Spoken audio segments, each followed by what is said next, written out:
So as you should know by now, we're no longer in DC. I'm going to bring you along on the journey of packing up the old garage shop and moving everything up here into the new barn shop in Massachusetts. So hopefully you learned something along the way, or maybe you're just sadistic and enjoy seeing other people in pain. Something for everyone. So we've got the system down pretty good at this point. The miter saw station gets prepared by removing the drawers to access the screws that separate the units. Awkward shaped tools like the bandsaw get packed away in the boxes that they came in, and then small stuff go into these small matching boxes.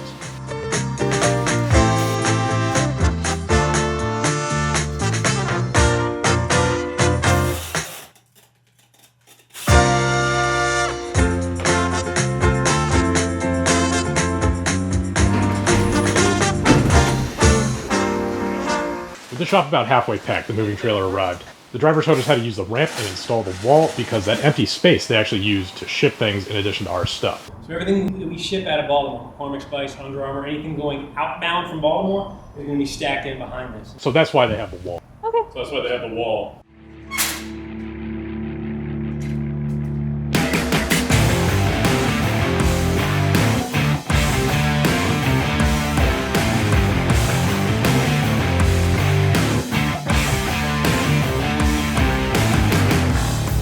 So we rented a materials lift for the day to load all the big stuff from the shop up into the trailer. Right about now is when our buddy Raymond realized why the miter saw station cabinets were just so heavy. Oh, they were full. They're all full. I was like, wow. Those cabinets went in first, followed by the workbenches and my paint storage cabinet. It was a fairly easy process, just slow because things were heavy and we wanted to avoid any surprises. The table saw, however, we left until last, definitely not because I was dreading it, but it was no doubt the trickiest of the bunch. And I figured if we can get this beast up in the trailer, everything else should be a breeze. And maybe, just maybe, my father-in-law will finally respect me as a man. It took a little time to figure out how to get the 500-pound saw off the ground high enough to get the forks under it, but then from there it was just slow and steady lifting to get it high enough to get in the trailer and then drop it down on its own set of casters.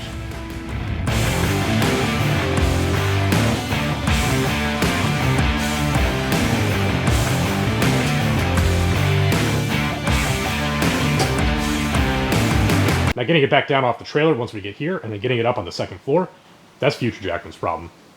He hates me.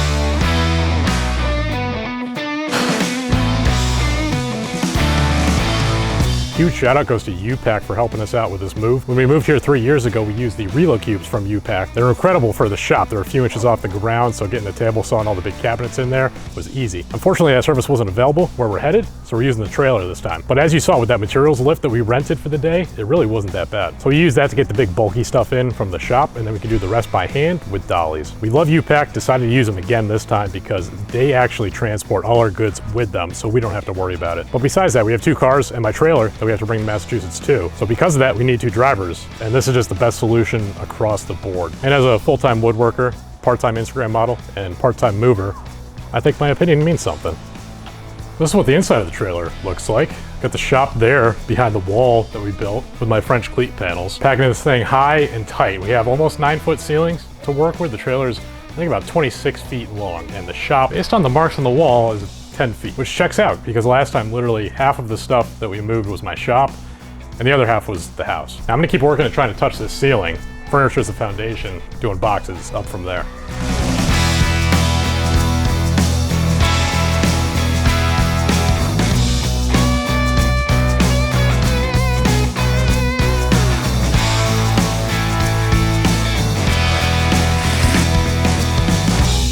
Right, here we go. It took a full day for the shop, which is at the front 10 feet of the trailer, and most of a day for the bulk of the household goods, which brought us another 8 feet out. Now, before I start loading up again, I'm just going to point out a few quick tips. You'll notice all these small blue and white boxes that we've been using to pack just about everything. So small boxes means that they can't get as heavy, so they're easier to move around, and also they're easier to load into the truck because they fit in more places, which makes it easier to pack things a lot tighter. Now, cardboard is just so plentiful that people will love you forever if you take it off their hands. These in particular came from my father's food service job. And the other tip is moving blankets. We wrap all of our furniture to keep it from getting scratched scratched or dented. So we do have some regular moving blankets, but thrift stores have a ton of these old blankets that nobody wants except for me.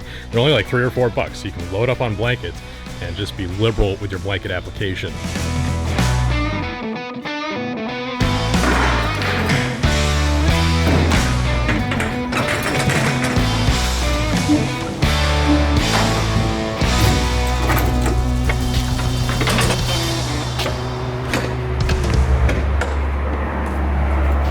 So you may have noticed that pallet in the back of the trailer.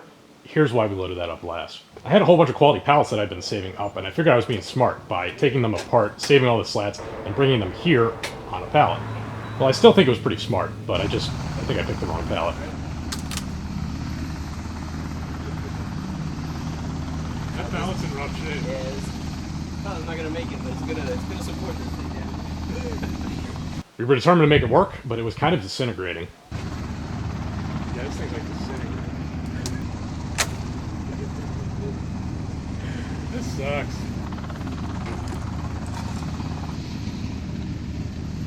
We kept attempting, but unfortunately I didn't realize quite how bad that pallet was. I didn't realize how bad a shape this pallet was in. Finally started having my doubts. At this point we decided to take a break and think about this. Let's think about this. So what we ended up doing was loading all the slats in the back of my truck, finding a fresh, new, robust pallet, and then restacking all of that in the back of the trailer. Luckily, I had about a week to come up with a better plan to get that back off the trailer once it showed up in Massachusetts.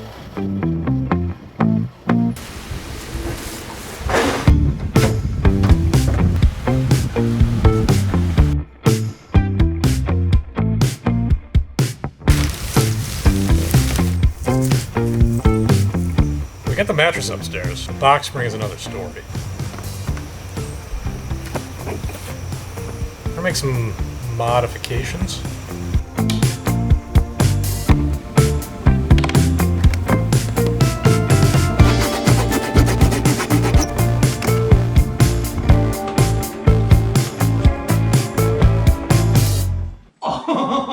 Can you spin it anymore? Where's the wall? Ripped against the molding. No. Yeah. Yeah. Nope. Nope. We got it. We got it. We're good. We're good. Nothing a little bit of paint can't fix.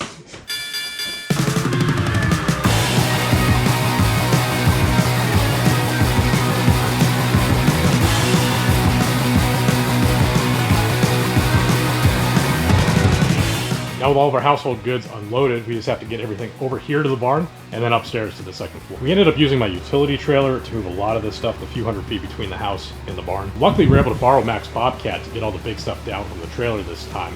He grabbed the pallet slats, and then I was able to use it to get down the miter saw station workbenches and the paint storage cabinet. And then we realized that one of my workbenches just about makes up for the 3 feet of space between the max reach of the Bobcat forks and the bottom of the upstairs door. So we used that to take up the rest of the boxes instead of carrying them up the stairs. Wouldn't necessarily recommend this, but it worked.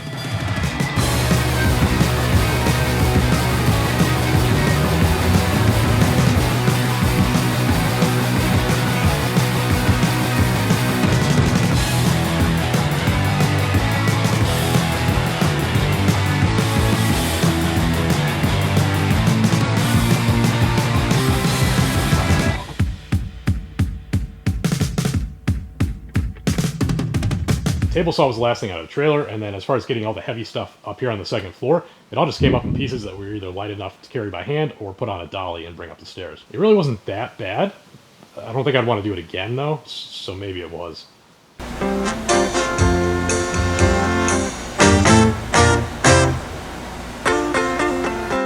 Well, that was the easy part of the move. Now I just have to turn this space into a shop. I've already started by covering the walls in plywood, but there's a lot left to do. Of course, stay tuned here for videos on that entire process. Also follow me on Instagram for real-time updates on everything that's going on here. And I can't thank UPack enough for helping out with this move. Moving is always very anxiety-inducing, and they help out a ton with that. If you ever have to move, I highly recommend UPack, either the trailer or the cubes. And next time we inevitably move again, we'll be using UPack again. Oh, also, I want to give a nod to an ongoing supporter of mine, IsoTunes headphones. You guys probably already know, but they are the exclusive solution for hearing protection in my shop with incorporated Bluetooth headphones. I'll include a link down below to their website along with coupon code Jackman10. That will get you $10 off any pair of headphones that you buy. Now, the IsoTunes Pro 2.0 are still my go-to because of the form factor and the long battery life. But I found myself using the IsoTunes Free during the move because of how convenient they are with the storage case, always keeps the headphones fully charged. And now some exciting news if you prefer earmuff style hearing protection. IsoTunes just recently released these last week. They are the IsoTunes Link. It's everything you know and love about IsoTunes, just in earmuff form. And the same $10 discount code applies to these when you pre-order them at the link down below. Go check them out. Just go. Please. Well, that's it for now. This new shop's going to open a whole world of possibilities for me. So thanks for coming along for the ride.